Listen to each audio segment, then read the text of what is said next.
Good afternoon, dear students. Today we'll discuss physiology of cardiac output. In our previous lectures, to recall, we must know regulation of heart, that is, we have learned regulation of heart and cardiac cycle. So it is in continuation with that. This is the key function of heart, that is, pumping the blood to whole systemic circulation. Now in today's lecture, we'll learn what is cardiac output, factors controlling cardiac output, factors affecting cardiac output, methods of measurement, and very key, that is a clinical application. Means why we are learning this, why we are learning physiology of cardiac output. But Manuel, this is very key. If you need to treat a patient of heart failure, hypertension, edema, or microinfarction, you must understand what is the cardiac output. So just recap our cardiac cycle. During a diastole of a ventricle, what happens? AV valves are open and blood is moved from atria to the ventricle, initially passively with collection of blood, and in the last phase of cardiac cycle with the contraction of atria also. So this is the ventricle diastole in which blood is collected in the ventricle. Okay. So we are having some volume called as end diastolic volume. So at the end of diastole, amount of blood remaining in the ventricle is called as end diastolic volume. Now this blood is pumped during contraction. So this is the ventricular contraction phase in which whatever blood is collected in the ventricle in the diastole is pumped. So whatever amount of blood pumped is called as the ejection fraction.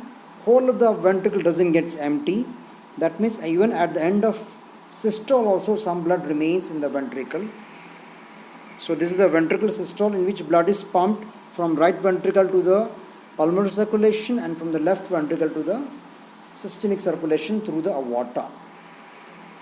So this through these two walls the blood is going to systemic circulation. Now in one stroke, whatever amount is pumped in single stroke of a ventricular contraction, it is called as the stroke volume. It is around 70 ml. So stroke volume into number of beats means how much time the heart is beating per minute. That summation is called as a cardiac output. So stroke volume into the number of beats per minute, that is a cardiac output. So in definition is output of heart per unit of time is called as a cardiac output. So in a healthy individual with 72 beat heart rate, it is around 5 liters. So in resting supine man, it averages around 5 liters per minute. So 5 liters from the right ventricle, same blood from pulmonary circulation comes to the left ventricle and same is pumped. So each ventricle is pumping 5 liters per minute. So it is in general 5 liters per minute is the cardiac output, because both circulations are interdependent. From pulmonary it is coming to left heart, and from left heart it is going to systemic circulation. So cardiac output is the amount of blood pumped by heart per unit time. It is around 5 liters per minute. So this person, if you just recall, anybody can tell this name of the person? He is Arthur C. Guyton, author of our textbook of physiology which you are reading here. So he has explained physiology of cardiac output. He has explained physiology of peripheral circulation. So his research covered cardiovascular regulation, which helped us to understand disorders like hypertension, heart failure and edema. So if you want to understand the pathophysiology of these diseases, we must know what is the cardiac output. Now output per minute per square meter of body surface area, it is called as cardiac index. It is average 3.2 liters per meter square area. So it is based on surface area. So you can equally find, it becomes uniformity in small children's, adult, fatty, male, female. So if you take it per square meter body surface area, so you can in general check the cardiac output of all individuals. Now what are the factors which control cardiac output? Two key are there. First, the stroke volume, means in one stroke how much amount of blood is pumped by the ventricles, and multiplication with the heart rate, how much is the rate at which the heart is beating. Average it is 72 beats per minute. With this it is 5 liters. Now there are so many factors which decides this stroke volume. So these are the key. So to understand cardiac output, we must understand this. So both of this relate to cardiac output. The main is myocardial fiber shortening, that is myocardial fiber length. If you recall, in a physiology of skeletal muscle contraction, force of contraction depends on initial length of muscle fiber. Similarly, here also it applies in the cardiac muscle also. Initial length of muscle fiber decides the force of contraction also. So now three factors decide the myocardial fiber shortening. First is the contractility of cardiac muscle, very important, that is a preload, and next is the afterload. Now these three factors decides myocardial fiber shortening, and that decides the stroke volume, and that in combination with heart rate decides the cardiac output. So if you found a patient is there at your casualty with a reduced pumping capacity and decreased cardiac output, now you have to find out what is the reason. Now because based on the reason only you can treat that individual well. Now this afterload depends on the arterial blood pressure. So these three key factors are there. Now we'll see one after the other one. Now what decides the contractility? If you recall our lecture of innervation of cardiac muscle, so cardiac muscle is having autonomic innervation from sympathetic chain as well as the parasympathetic, that is the vagus. So these two are supplying, and if you recall, sympathetic is the stimulatory. Whenever there is stimulation of sympathetic nerve, there is increase in rate of contraction of heart, that is called as chronotropic effect, and as well as there is increase in force of contraction also, that is called as inotropic effect. So sympathetic stimulation leads to increase in rate of contraction as well as force of contraction. On the contrary, if there is a vagal stimulation, it's a reverse, there is a decrease in force of contraction as well as decrease in rate of contraction. Rate of contraction is basically coming from the SE node, generation of impulse reduces, and if you recall both mechanism we have learned, if there is vagal stimulation, there is a opening of potassium channels, mechanism you can know, and if there is sympathetic stimulation, there is opening of calcium transient channel. Okay, so calcium is promoting the contraction as well as it is in the action potential also, and potassium is suppressing the contraction as well as it is affecting the prepotentials. So myocardial contraction now depends on the innervation. So this innervation will be having an impact. Now this innervation, again if you recall, it is having a connection with the higher center, that is the limbic system. That's why whenever we are under anxiety, you can feel your heart beating, that is called as palpitation. There is increase in rate as well as force of contraction. So limbic system, cortex, so this all will decide the force of contraction. So myocardial contractility, so whenever there is a sympathetic stimulation, there will be increase in the cardiac output. There is a parasympathetic stimulation, will be decrease in cardiac output. So this, if you remember, so this is the limbic system, hypothalamus, and they are having impact on the ENS function. So myocardial contractility will be by innervation. Now second factor is circulating catecholamines. In the chain of autonomic nervous system, there are again some glands which are secreting catecholamines, that is adrenal gland is there. Adrenal medulla especially, it secretes catecholamines. So these catecholamines, they have got direct effect, they act on the different receptors, especially in the heart. Beta 1 receptors are there.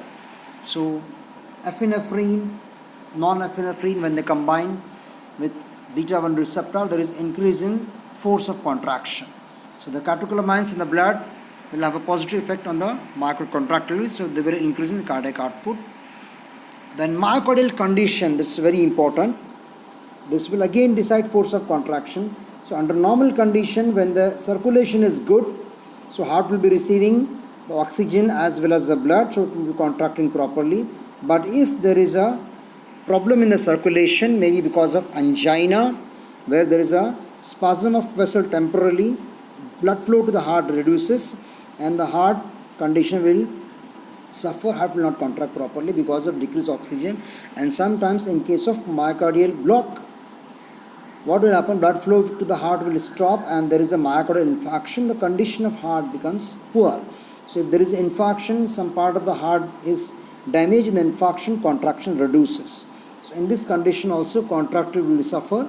That will lead to decrease in cardiac output. So in case of acute myocardial infarction, there is a decreased cardiac output. So we have to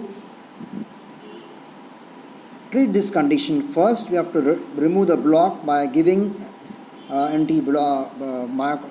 clot dissolving drugs. If it is over, well and good, flow will be secured, cardiac output will come back. But if it is not, we have to use the angioplasty and other techniques. So these are the three factors which affect myocardial contractility, and they are going to affect the cardiac output. Now other factor which affects the myocardial fiber length, that is the preload or end diastolic volume. Now this end diastolic volume will depend ultimately on the circulation. So this is the heart which is pumping water, blood is pumped, arteries, arterioles, venules, inferior vena cava, superior vena cava. Now this all blood will come here. So from right atrium it will go to the right ventricle. So now this will decide the initial length of the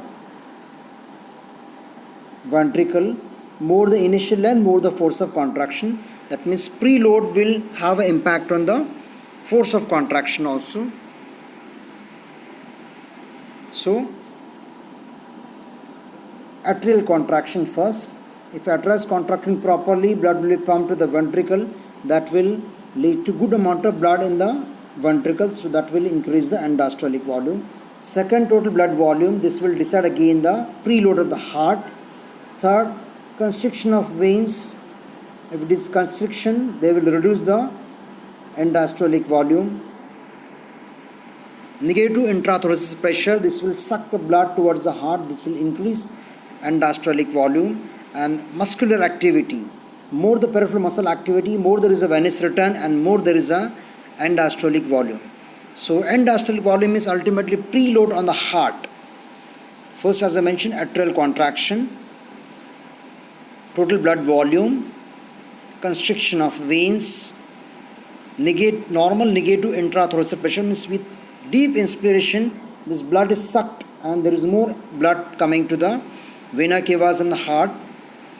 Standing will decrease the venous return and muscle activity will increase the venous return. So all these factors are going to decide the preload on the heart. So if preload is normal, then the force of contraction is good. Now if you found that preload is more because of any reason, you have to treat them accordingly. If the blood volume is decreased, what will happen? Preload will decrease. Preload will decrease, less amount of blood in the ventricle at the diastole. Less amount of blood, less pumping. This will decrease the cardiac output. So this commonly happens in case of dehydration, vomiting. So this will decrease the pumping of the heart. Cardiac output will reduce. So muscular activity, less the muscular activity. Patient is bedridden in the hospital. Muscle activity will reduce. It is a lying down position. Because of that, less muscle activity, less venous return, decrease end diastolic volume, decrease end diastolic volume, decrease the cardiac output. So ultimately, preload is going to decide again the cardiac output by initial length as well as the amount of volume blood present in the ventricle. Now the afterload, the example afterload is just like you are driving a vehicle and you are going on the hills. So when you are going on the hills, you are even with more speed, you will be even you accelerate the vehicle more, the speed will be less because you are going against a load.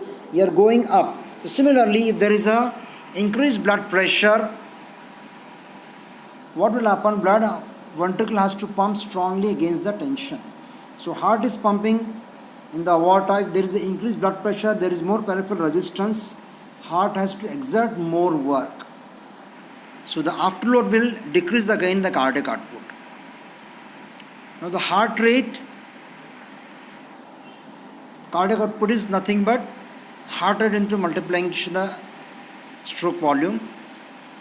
When there is increase in heart rate, there is increase in cardiac output. But if you recall our cardiac cycle, when there is an increase in heart rate, there is compromise of diastole more as compared to the systole, because systole is falling in the refractory period. As the duration of diastole reduces with increase in heart rate, will have a decreased filling of ventricles. So after a certain time, when the heart rate increases, cardiac output decreases, because when there is increase in heart rate beyond certain limit, will be less filling of the ventricle, less output will be there. So increase in heart rate initially will lead to increase in cardiac output, but after a certain time, increase in heart rate will lead to decrease in cardiac output. So these are the factors which are controlling cardiac output: stroke volume, heart rate. Both of this will affect the cardiac output. Now this stroke volume will depend on myocardial fiber shortening, which in turn depends on contractility, in turn depends on preload and afterload. Now the clinical applications is very important. When there is decrease in cardiac output, what will happen? Less amount of blood will go to the brain. Less will go to everywhere as pumping is reduced. So most affected part of the body with the cardiac output is the brain, because decrease in blood flow to the brain decrease oxygen, that is hypoxia, and hypoxic insult is very dangerous to the brain. So we have to find out immediately the reason. What is the reason why there is decrease in stroke volume? If it is because of contractility, we can give inotropic drugs which will increase force of contraction. We have to find it out. What is the cause of decreased contractility? If it is simply because of force of contraction reduced, we can give this. But if it is because of poor blood flow to the heart due to coronary problems, you have to look in terms of that one. What is the coronary problem that we have to solve? Because if coronary problem is not solved and you are increasing the contraction of heart, that is again dangerous. So you have to solve the problem. If it is blood flow to the heart is affected, you have to go with the anticoagulants. So you have to treat the patient according to this one. Or contractility, if it is normal, then you have to look what is the problem with the preload. If the decreased cardiac output is because of decreased preload, that is simply because of dehydration, vomiting, you have to correct that one. We have to increase the blood volume. And if it is because of some other reason, whatever reason is there, because of constriction of veins, because of the constriction of arterioles, we have to treat it accordingly. If cardiac output reduces because of increased afterload, that is nothing but high blood pressure, then you have to reduce the blood pressure by giving antihypertensive drugs. So in this way, we have to find it out what is the cause of decreased cardiac output. Contractility, you have to correct accordingly. Preload, you have to correct accordingly. Afterload, you have to correct accordingly. If all these are normal, then you have to see what is about the heart rate. If heart rate is increased, that is cardiac arrhythmias are there. So that also truly, because of arrhythmias, cardiac output will reduce. So you have to decrease the rate of the heart by giving antiarrhythmic drugs. So accordingly, we have to control. So that is a clinical application of knowing physiology of cardiac output. So these are the factors controlling cardiac output. Now we'll see what are the factors affecting cardiac output. In the sleep, there is no change. Moderate changes in the normal temperature, there is no change. But there is increase in cardiac output in anxiety and excitement. Eating, when a person eats, exercise, it can go up to 700%. High environmental temperature, pregnancy, and epinephrine, that is catecholamines. So if there is increase in cardiac output, so first we have to find out whether there is a physiological factors are affected. We have to check. If the person has came upstairs, your clinic is there at 3rd floor, the person is coming by stairs, there is increase in cardiac output. So it is simply because of exertion. So we have to find it out. He may be anxious. Coming to the doctor's clinic, person is anxious. You have to reduce the anxiety. So all these factors we have to consider while treating a patient with a problem in the cardiac output.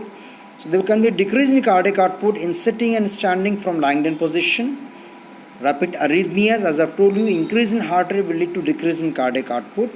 And any heart disease like myocardial infarction, ischemia of the heart, or any other problem with the heart, they will have this.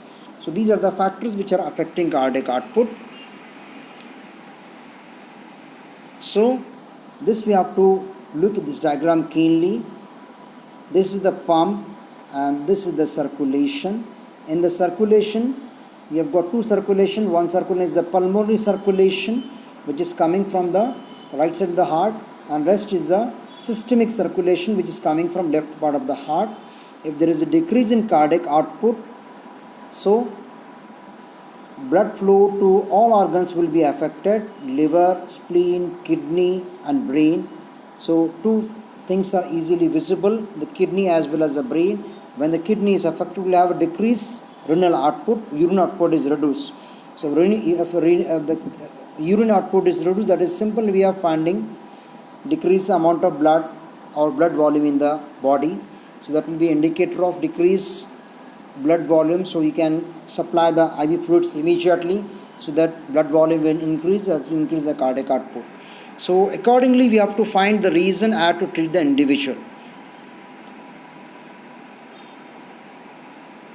Now methods of measurement of cardiac output. In experimental animal, an electromagnetic flow meter is placed on the ascending aorta and we can find it. In human beings, we are using Doppler combined with echocardiography. Through that we can easily see, we can easily measure the amount of blood pumped by the heart. And by experimental techniques, we are having a fixed principle and indicator dilution method. These are not used at present now, only for experimental purposes or research purposes we are using it to find exactly how much is the cardiac output. Commonly nowadays we are using only the Doppler study, but still for the research purposes we should know what is the principle for the measuring cardiac output by fixed principle. So this is can be used to determine cardiac output, amount of O2 consumed by the body in a given period of, and dividing this value by arteriovenous difference across the lungs. So output of left ventricle, O2 consumption ml per minute divided by arterial O2 concentration and venous O2 concentration. So it is 250 ml per minute.